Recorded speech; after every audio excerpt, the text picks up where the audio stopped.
Hello and welcome to History of Dining. My name is Eva Ellescu and I invite you to have a seat at the table.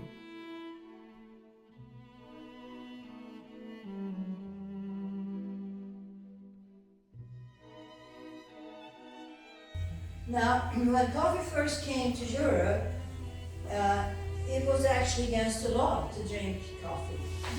And so it was just like, so if it's against the law, well, if you make it into medicine, then everybody can sort of start drinking it.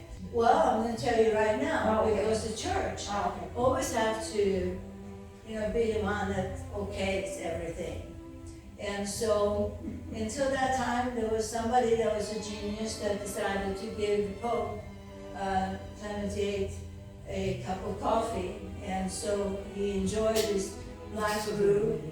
And so, what was the impact of Europe with these three beverages? Well, the larger cities, the water was often contaminated. And so people, they would drink beer or weak beer or ale, and they would drink wine. Even Henry VIII at that time, he would, for breakfast, he would drink ale with his porridge. And so what happened, Europe was sort of walking around being inebriated. And it wasn't until tea and coffee came about where you boiled the water, and that really helped. So people, all of a sudden, they were awake, and they were, had energy. And so it's from here, actually, that the Industrial Revolution also started. Now, the Turkish coffee, or if you've been to Egypt or in these places, that is sort of the oldest way of making coffee and these little things. And so you put the coffee in the bottom and then water and you boil it up, and then you let the coffee sink to the bottom again. But this coffee is so fine, it's like a powder, and it becomes so thick in the bottom. And then of course, they use a lot of sugar with that. And it took several hundred years for the Europeans to get actually into the coffee, and it was actually first introduced in Venice. But the Europeans decided that that's not the way they were going to do coffee like the Turkish and the Egyptians. So they made these big pots, usually copper, and then they would crush the beans, and then pour water, and then would boil it, and then again the same thing, the coffee would sit, so all the, very high up there. Finland is the top, and then it goes down. So France and Italy, because they drink such a small cups, they're not really up there. They might be the 10th or 20th, something like that. But in Finland and in Scandinavia, as soon as you go to somebody's home, you get offered coffee. And it's fairly big cups during the day, and the coffee is very strong. Now, of course, the best coffee grows up in the mountains, and they grow a lot of coffee here in Mexico. And it has to be these coffee cherries. And as a matter of fact, this I took is in India, because India also, besides tea, produces a lot of coffee. So you dry the coffee instant, not coffee beans, the coffee cherries, and then they husk them. And then we have the beans are white, and then they dry them, and then they go to all different countries in the world. And every country have their own way of roasting coffee. So the French, they like a little bit of bitterness or burnt taste, and Italians is a little smoother. Scandinavia, they mix a light with a dark.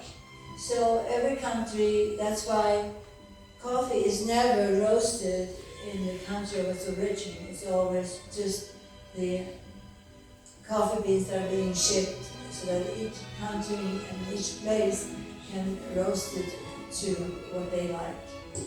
in the old days, you had to roast your coffee in one of these things over the fire, which meant that you couldn't control it that well.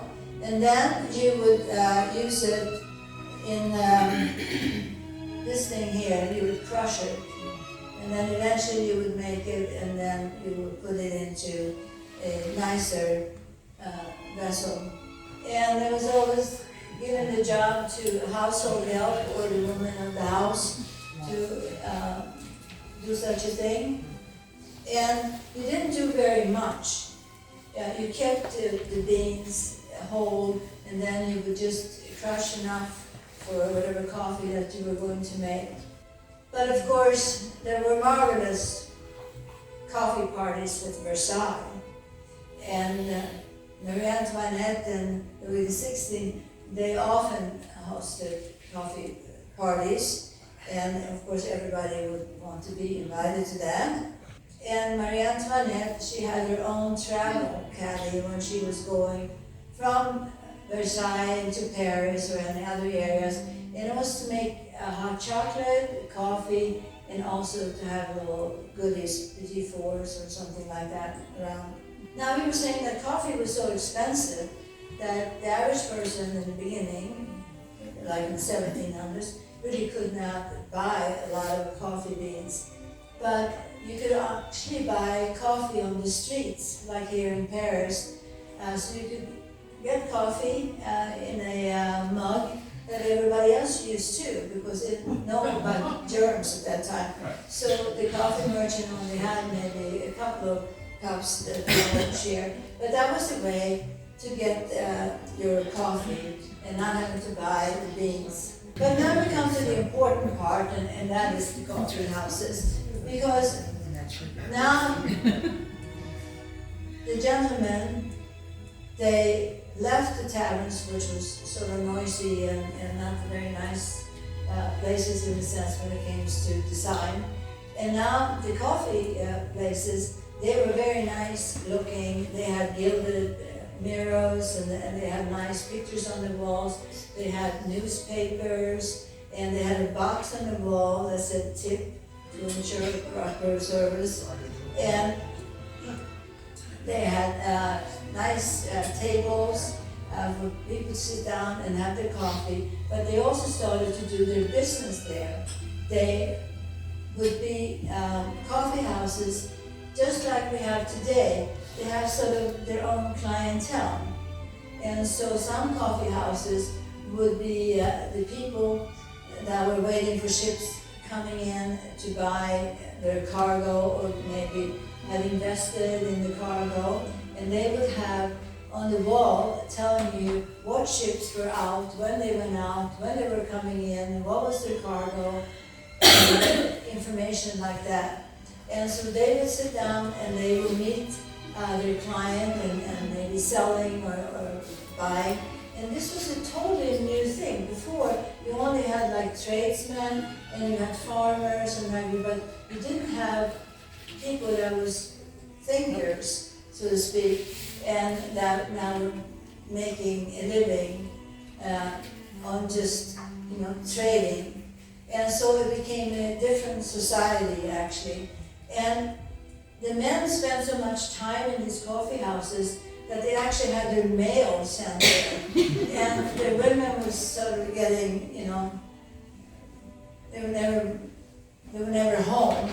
And so that was one of the problems. Now, the coffee houses also sold tea, but women were not allowed or not welcome into coffee houses. So the men would have to buy the tea and then bring it to the women.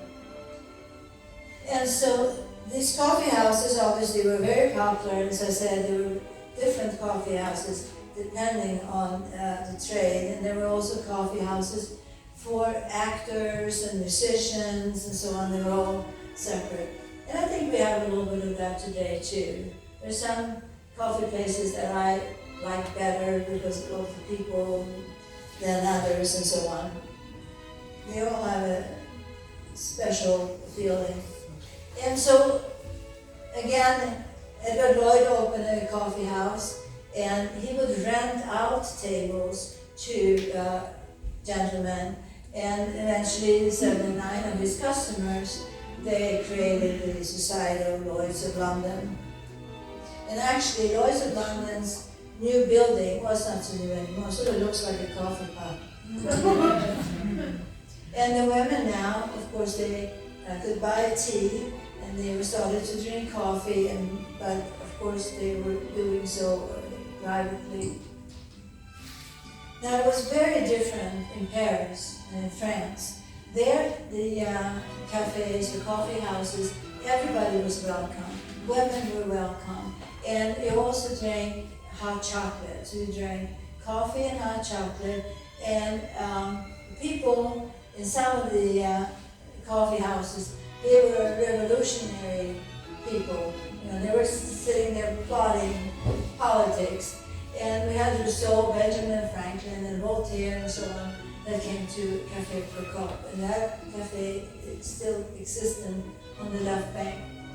And then we have another very famous cafe. I don't think that it does not exist anymore, which was in Palais Royal.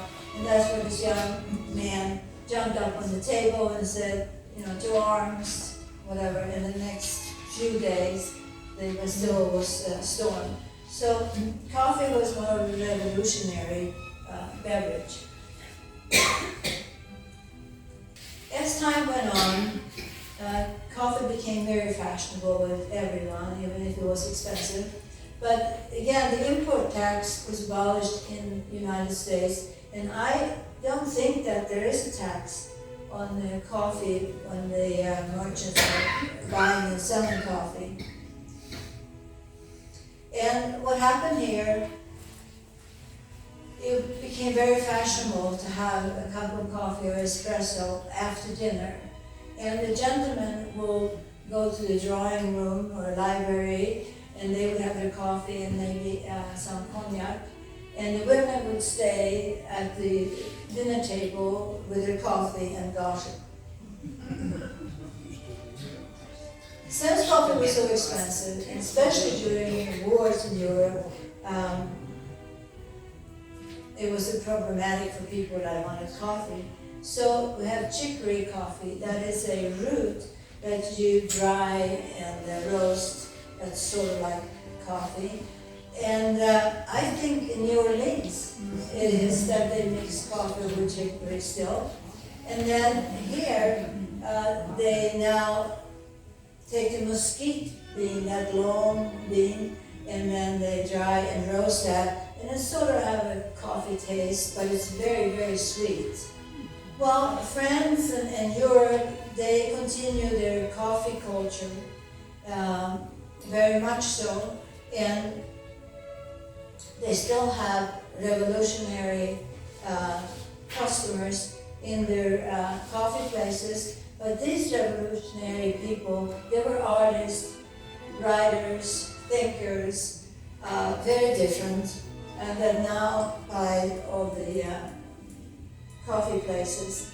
Now there's also beautiful coffee places in Vienna. They have a very strong coffee culture. And of course Vienna also have great pastries. When I used to go to Vienna with my mother, and I would just have pastries 3 times a day, forget about food. Because, you know, it was Sasha cakes at the Sasha Hotel and so on. Now, coffee in Vienna is black, but then it has a lot of whipped cream on top. I mean, really wonderful whipped cream. And the coffee is always served on a little tray, like here, and then with a glass of water, with a spoon across. And I miss that a lot when I go to cafes here. It's very nice to have a glass of water with the coffee. Now in Canada and the United States and here, we have another coffee culture, and the coffee culture in America is called Starbucks. So we have sort of 3 coffees. That's the Café au lait, which is half warm milk and half coffee, which is the French. Then we have coffee con leche, which is the Spanish. And then we have latte, which is the Italian. They're all pretty much the same. Then we have the regular espresso coffee, and then we have cappuccino. And cappuccino is sort of not what we drink, what we should drink here, because that's, people make it like latte, but it's not. It's supposed to only have the foam of the milk and 1 spoon of milk. But here we can't make the difference between latte and cappuccino. You always have too much milk. So, coffee should be black as the devil, hot as hell, pure as an angel, and sweet as love. Now, Charles Maurice Talleyrand, he was Napoleon's foreign minister. He was the most powerful diplomat that ever lived, and he was a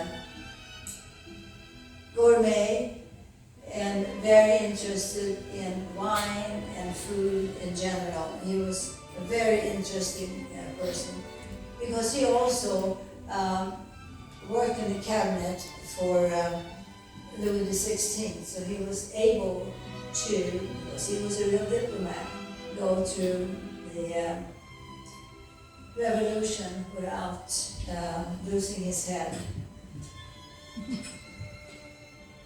And here we have the cocoa, the food of the gods, and it certainly is. It's something we all love. It's not drinking, but we like to have a piece of chocolate now and then. And of course we know it came from Mexico and the Aztecs. And it was a special drink, we understand through history. They mixed the cocoa beans, which they crushed, with cornmeal and chili and all kinds of other things. And then, of course, it was just for their warriors or people in charge of their lives. So it was for me, but not for you.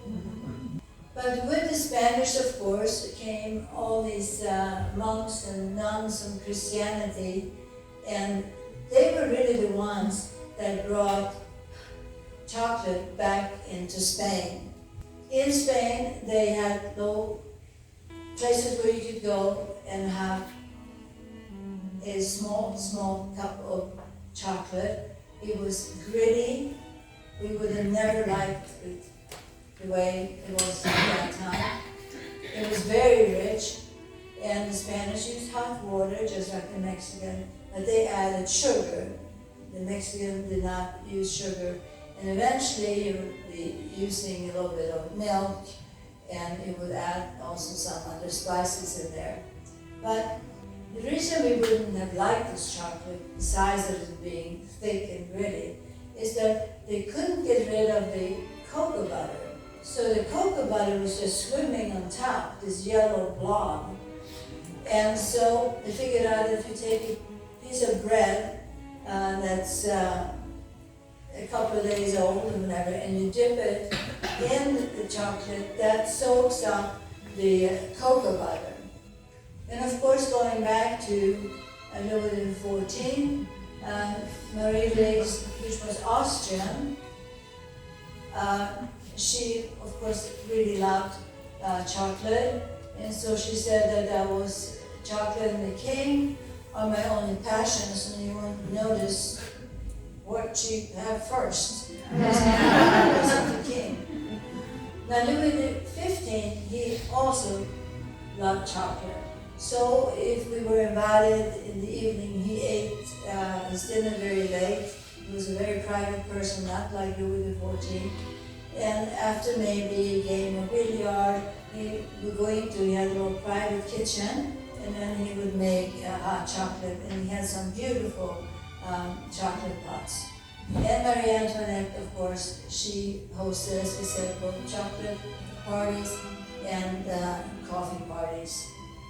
And of course, everybody wanted to attend such a thing. Now for the noble women and wealthy women, when there was a problem, when your heart was broken, the doctor, you took to bed right away. And you would not get up until the doctor came and he suggested that you should be given some hot chocolate. And that would lift your spirits and mend your heart. Now, making chocolate, the Mexicans still kept doing what they had done for I don't know how long. They were just pouring the liquid from one to another of their chocolate pots to get the foam. But the Spaniards, they're the one that invented the molinillo that you have here. Because it wasn't really originally Mexican, so that's a Spanish invention. And here we have a cup of hot chocolate. Now we don't have to use the powder if we don't want to. And in Mexico, you don't use the chocolate. And then with the churro, and that I guess is the background to that before we had to have bread of some sort with our hot chocolate to get the So things looks better now for both of us without the cocoa butter floating on top. And of course, the Mexicans, they used chili peppers, but the Europeans, they added cinnamon and vanilla from Madagascar. But here again, we run into the same problem. We are now using so much sugar, and we only had the sugar cane. And it was expensive to get the sugar cane, and it had all kinds of problems because again, we wanted cheap labor and we wanted to get sugar to us as fast as possible. In the interest of Napoleon, because he was interested in everything, he was interested in science, agriculture, and everything else. So he was presented with some scientists said to him that you can actually derive sugar from the sugar beet. And he really thought that was really interesting. So he gave up 79,000 acres within Spain and Italy to grow the sugar beet. And eventually there would be like 40 huge factories that were extracting sugar from the sugar beet. But when Napoleon fell, so did the sugar beets also. And so then there wasn't that many factories left, but they started up again after a while. And of course, Europe and most areas now we use sugar from sugar beets. So sugar came in this really big white blob, and so now you have to figure out how to get this sugar into smaller parts. So therefore we had the lump sugar, of course, first. And it was the women that did this, and then you had a box, and you have a guillotine knife in there, and you were crushing the sugar, and you could see that there's a little drawer that the sugar will come out once you've been crushing it. And then there was a special hammer, and there was a special sugar tong. And so it was a big job and expensive. So sugar was expensive, and we had sugar cubes most of the time. And so you needed big containers for your sugar. And they, of course, in the Victorian time, it was all silver, beautiful silver, but it was also under lock and key because of the expense of sugar. But now something is happening, something good is happening to chocolate. The Dutch chemist, he figured out that there was machines that could churn and press the chocolate, and they added alkaline salt to the chocolate and so on, and it became the chocolate what we know today. And again, in Mexico here we have a lot of beans or chocolate, but there's no chocolate culture except drinking chocolate. But now Europe started to figure out that they can make so much more than just drinking chocolate. So now all of a sudden the pastry chefs and everybody, we could now bake with chocolate, and that changed a lot of things. But now we have the introduction of chocolate or bonbon that we are used to. Before, yes, they could sort of get together with some truffles that were handmade, but now we introduce chocolates that are made sort of in a factory. And so we can eat chocolate and enjoy chocolate. And so now, drinking chocolate, that just went out the window.